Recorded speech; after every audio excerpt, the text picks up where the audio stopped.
Doctores, enfermeras, reditores, ¿cuál ha sido su peor experiencia médica más sangrienta o repugnante? Hace unos años, cuando era estudiante de medicina, estaba haciendo mi rotación de atención primaria cuando tuve que ver a una señora con obesidad mórbida por un problema ginecológico. Dijo que tenía mucha picazón y dolor en la vagina. Incluso mientras me preparaba para un examen pélvico, ya sabía que no iba a ser bueno. Ya podía oler un mal olor y ni siquiera había mirado. Me estaba poniendo los guantes cuando sentí tantas náuseas que estaba a punto de enfermarme. Así que me disculpé y le mentí a mi asistente diciendo que tenía un problema al mirarla porque era muy obesa y no tenía mucha experiencia con un desafío así. La verdad era que no podía quedarme en la habitación. Olía a vagina podrida. Unos minutos más tarde, mi asistente me llama para mostrarme lo que encontró. Pensé con seguridad que sería un feto abortado, pero me equivoqué.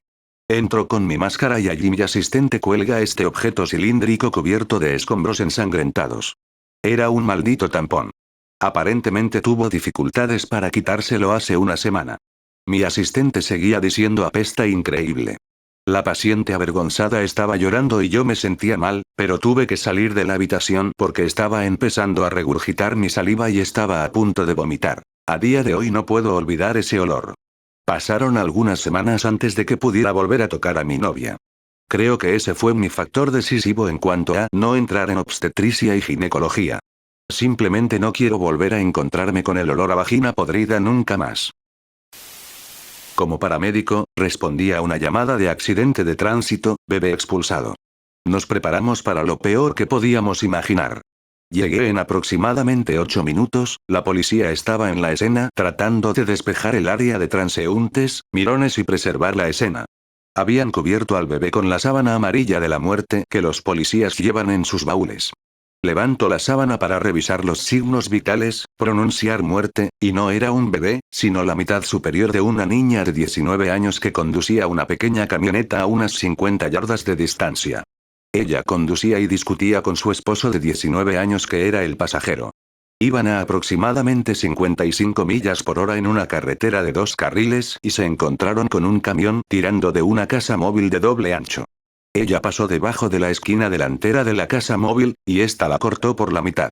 Su mitad inferior permaneció en el asiento del conductor, mientras que su esposo ileso observó cómo el camión derrapó otras 50, 60 yardas, rozó una minivan y una envió a la zanja boca abajo.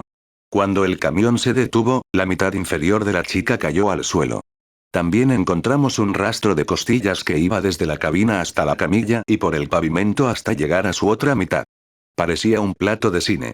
Su parte superior e inferior parecían ilesas, pero desde la mitad del pecho hasta la pelvis estaba colgada a lo largo del camino. El esposo estaba completamente asustado por lo que acababa de ver. Estaba balbuceando incoherencias, corriendo de un lado a otro golpeando a la gente, hecho un desastre. Un testigo que vivía justo enfrente de la escena comenzó a tener dolores en el pecho y tuvo que ser transportado. Nos llevamos al marido, llamé al control médico y de hecho recibí órdenes de administrarle suero intravenoso, algo que los paramédicos normalmente solo pueden administrar para convulsiones de gran mal. El conductor del camión grande estaba bien, pero también muy angustiado por lo que acababa de presenciar. Eso fue hace 16 años y todavía recuerdo el llegar a esa escena como si fuera ayer. Mi papá ha sido enfermero durante casi 20 años. Pasó de trabajar en la sala de emergencias a radiología y luego a la UCI. Es uno de los enfermeros más respetados del hospital. Lo sé porque trabajé en el mismo lugar como flebotomista. En fin, nuestro hospital es un centro bariátrico de excelencia, así que ya sabes lo que eso implica. Algunos pacientes bastante grandes. Así que un día, subo al cuarto piso de la unidad neurológica para que me saquen sangre y tan pronto como salgo del ascensor, huelo a mierda. Mierda realmente asquerosa, con olor a huevo podrido. No le doy mucha importancia ya que el hospital es más viejo y está mal ventilado, lo sé, ¿no? Pero cuando llego a casa, le pregunto a mi papá ya que la unidad de cuidados intensivos está en el mismo piso. Dijo que tenían un tipo que pesaba 550 libras en la unidad, y tenía algo de dolor abdominal. Resulta que no había defecado en casi un mes. Antes de que lo transfirieran a nuestra UCI, otras clínicas habían intentado darle algunos enemas sin éxito. Entonces mi papá dice que está poniendo uno de esos globos en el ano del chico para que pueda colocar una bolsa, como un catéter. Se da la vuelta para comprobar un monitor y escucha este ruido de goteo detrás de él. Da la vuelta y hay un río de mierda cayendo de la cama. Todo el piso está cubierto de mierda de un mes, goteando, salpicando, por todas partes, incluido a mi pobre padre.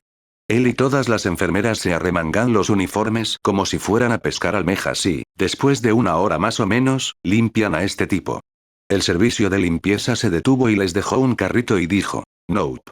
Supongo que justo después de que terminaron de limpiar sucedió otra vez. No quiero ni imaginar el olor en esa habitación si fue suficiente para apestar todo el cuarto piso. No puedo empezar a describir el respeto que tengo por los enfermeros. Solía ser auxiliar de enfermería. Una vez tuve que poner a una mujer muy obesa en la vacinilla, tenía solo 40 años, y me fui. Encendió la luz de llamada y cuando respondí dijo que ya había terminado. La pongo de costado para quitarle la vacinilla solo para ver que está vacía. Lo primero que pensé fue que se había equivocado al decir que había hecho caca. Pero luego miro y me doy cuenta de que las nalgas de su trasero eran tan grandes que toda su descarga no podía alcanzar la longitud de sus mejillas y se había atascado entre ellas. Tuve que sacar toda la carga de ella a mano. Fue solo alrededor de 2 meses en el trabajo y me dio algunas dudas serias, jaja. No fui testigo de primera mano, pero sí es la historia más repugnante relacionada con la medicina que he escuchado de un médico que realmente vivió para contarlo. Como parte de mi capacitación para ser consejero de crisis por violación, vino un médico para hacer una presentación sobre las ETS y las ITS de alguna manera se desvió del tema principal y comenzó a contarnos sobre las cosas que ha visto en su trabajo. Una paciente acudió quejándose de dolores abdominales extremos. La paciente reveló que era una prostituta. La paciente también reveló que para seguir trabajando mientras tenía el periodo, colocaba una esponja lo más cerca posible del cuello uterino para absorber la sangre y otras secreciones relacionadas con la menstruación. Luego, la paciente explicó que había insertado una esponja y no podía quitarla. El médico pensó que sería una cuestión de rutina quitar un objeto extraño que se había alojado atascado y llevar al paciente a una sala de examen para realizar la extracción. Cuando el médico fue a retirar la esponja, resulta que la paciente había estado usando una esponja para lavar automóviles para absorber su flujo menstrual, y que la misma esponja había estado en su vagina durante 3 meses.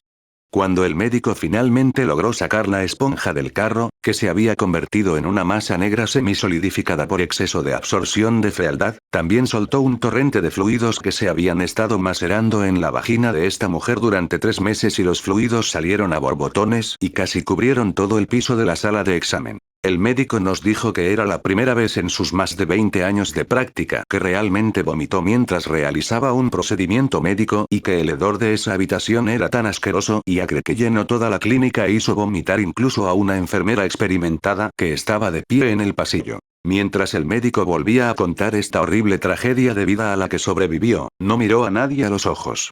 Sus ojos estaban fijos en algún punto inexistente cerca del horizonte de su memoria traumatizada.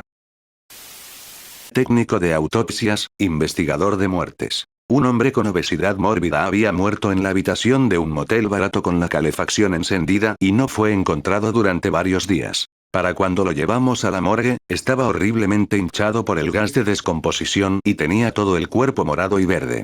Había mucho deslizamiento de la piel. Nuestro patólogo forense fue a hacer la incisión inicial en y la fuerza del gas que escapaba, cubrió al techo y a nosotros con sangre mientras emitía un sonido como el de un globo húmedo al que se le expulsa el aire. Todos hicimos una pausa por un momento cuando el peor hedor que he olido envolvió la habitación como algo que hubiera salido del ano de Satanás. Luego nos echamos a reír porque era todo lo que realmente podíamos hacer. No ayudó que estaba goteando grasa licuada por todo el piso, esa mierda es resbaladiza. Mis botas nunca han sido las mismas desde entonces. Una mujer superobesa, ese es un término médico real, llega a la clínica quejándose de un mal olor que ha notado. Y sí, el asistente y yo también lo notamos. Un olor entre leche rancia mezclada con pescado podrido y un zorrillo destripado nadando en la basura. Hacemos el trabajo habitual. Tomamos un buen historial, hacemos un examen físico completo, lo mejor que podemos dado que ella es enorme y tiene pliegues y pliegues de grasa y piel cubriendo todo su cuerpo, incluido un examen rectal, genital en caso de que haya algún extraño crecimiento allá abajo y ejecutar algunos laboratorios simples. Mientras los asistentes y yo discutíamos que no teníamos ni idea de lo que estaba pasando, la enfermera salió con una papilla verde empapada en sus manos enguantadas y la agitó frente a nuestras caras, casi vomitó allí mismo. Resulta que la mujer estaba usando pedazos de pan para absorber el sudor colocándolos entre sus pliegues gordos. Aparentemente se olvidó de una de las piezas, que luego se quedó allí para macerar en sus jugos durante semanas, según la estimación de la paciente. Me enviaron a ver si había más piezas ocultas. Por suerte no lo había, pero tener que levantar y buscar en cada pliegue gordo era tan vergonzoso para ella como repugnante para mí. Estaba haciendo mi residencia en el hospital del condado de Cook en Chicago hace unos 25 años. Mi amigo y yo tuvimos un breve descanso entre cirugías y él fue al baño. Me dirigí por el pasillo para conseguir un bocadillo. Después de comprar algunas papas fritas, volví y lo esperé afuera del baño. Esperé 10 minutos y luego entré. Encontré el cuerpo de mi amigo en el suelo con un cuchillo grande enterrado en su garganta. Un drogadicto entró al baño y mató a mi amigo para tomar su talonario de recetas y conseguir más drogas. Enfermero de sala de emergencias aquí. Esta, hasta ahora, es la única muerte que he experimentado en el trabajo por la que he perdido una cantidad significativa de sueño. Hombre de 24 años camina a la sala de emergencias con quejas de síntomas similares a los de la gripe durante los últimos 3 días. Había decidido venir ese día porque comenzó a desarrollar una erupción en todo el cuerpo con la que no estaba familiarizado. Lamentablemente, esta erupción fue en realidad el resultado de una batalla fallida contra la meningitis bacteriana, lo que provocó que sangrara interna y externamente. Cuando lo volvimos a llevar a la sala de emergencias, comenzó a llorar sangre y el terror en sus ojos era palpable. Se fue cuesta abajo rápido. Su lucidez disminuyó con su presión arterial y lo último que dijo antes de sucumbir a taquicardia ventricular fue algo sobre su madre que no pudimos entender. Podías ver que su conciencia se desvanecía de sus ojos cuando comenzamos las compresiones. El código duró cerca de 1 hora. Al principio aún podíamos mantener altos sus niveles de oxígeno con ventilación mecánica, desfibrilación y medicamentos, pero la sangre llenaba sus vías respiratorias más rápido de lo que podía succionarse. Estaba sangrando demasiado rápido por cualquier medicamento o líquido para mantener alta su presión arterial. Murió empapado en sangre y casi irreconocible debido a su piel ahora casi uniformemente morada y su cara hinchada. Más tarde supimos que estaba estudiando neurobiología, tenía una novia devota que era una prometida a todos los efectos, una familia numerosa y muchos amigos. Era un atleta que vivía sano. Tenía un hermoso cabello rizado. Esto hizo que la muerte fuera trágica de una manera que simplemente no experimentas cuando muere una persona de más de 80 años. Hizo que las súplicas que su familia enviaba a Dios por ayuda, sin respuesta haciendo eco en la habitación, fueran aún más amargas. Ayudé a arrastrarlo y empujarlo a una bolsa para cadáveres. Mi mamá es enfermera en la UCI. Un día, recibió a una paciente anciana que estaba en pésimas condiciones. Un dedo del pie de la mujer literalmente se estaba pudriendo mientras aún estaba unido a su pie, y la mayor parte de su cuerpo estaba cubierto de mierda seca. En algunos lugares, la mierda tenía literalmente pulgadas de espesor. También estaba medio muerta de hambre y tenía úlceras de decúbito por no moverse. La parte más horrible es que esta anciana había estado viviendo con su propio hijo todo el tiempo. Se había caído en la cocina y él la había dejado allí. En mi clase de técnico médico de emergencia, una instructora nos contaba sobre una de sus llamadas a un accidente en la autopista. Había 2 autos involucrados, y en uno de ellos viajaba una pareja de ancianos. Como era tan pequeña, a mi instructora a menudo se le asignaba el trabajo de gatear a través de las ventanas del automóvil para estabilizar a los pacientes mientras el equipo trabajaba para abrir las puertas. Se arrastró hasta el asiento trasero del automóvil de la pareja de ancianos y sostuvo la columna de la mujer de manera manual, sosteniendo la cabeza de alguien en su lugar para evitar una lesión al torcer la médula espinal. Mientras sostenía la cabeza, se le cayó en las manos. La mujer había sido decapitada por el accidente. Tuvo que tomarse un par de semanas de descanso después de eso y habló con un terapeuta para ayudarla a sobrellevar la situación. No puedo imaginar lo que debe haber sido pasar por algo así. Esto no es tanto lo que sucedió sino lo que dijo. Trabajé en un hogar de ancianos como ayudante y estaba acostando a una de mis residentes favoritas para pasar la noche y salí de la habitación. Está alarmada porque su demencia es tan grave que cree que puede caminar sola, y se levanta. Me doy la vuelta y la ayudo a hacer lo que iba a hacer, y mientras la estoy arropando de nuevo, me detiene y dice, Jeremy. El nombre de su hijo. Puedes tener el dinero, simplemente no me golpees. No se trata del dinero, puedes tenerlo, solo sé un buen chico y no me lastimes.